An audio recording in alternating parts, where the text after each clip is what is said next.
Saya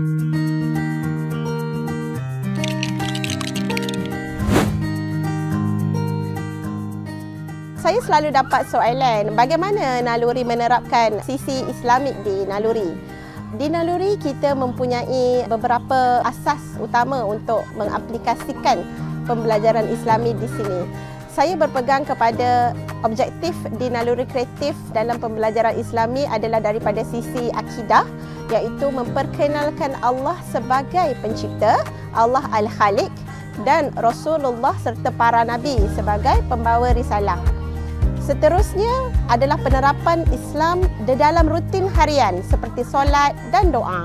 Ini adalah dua aktiviti yang kita lakukan setiap hari dan anak-anak dilatih daripada kecil lagi. Di samping itu, kami sangat memberi penekanan kepada pembentukan nilai. Kami mengambil angle kisah-kisah Nabi dan Al-Quran. Seperti mana anak-anak kenal superhero, siapa tak kenal Superman? Di naluri, kami perkenalkan Nabi-Nabi yang ada di dalam Al-Quran dan ambil nilai-nilainya. Kami ada bonus, kami kembangkan kisah-kisah dan nilai-nilai Al-Quran tadi ke dalam bentuk projek-projek yang kreatif sesuai dengan fitrah anak-anak kerana mereka perlu belajar secara fizikal dan mereka perlu melihat yang sebenar. Saya bagi contoh ya, kisah Nabi Yusuf.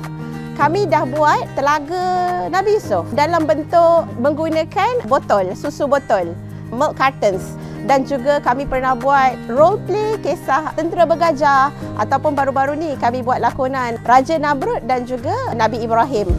Ini semua dilengkapi dengan props. Jadi pembelajaran Islami di naluri sangat kreatif, meraihkan ilmu pendidikan awal kanak-kanak dan digabungkan dengan Islam. InsyaAllah anak-anak seronok dan merasakan Islam itu kebanggaan mereka.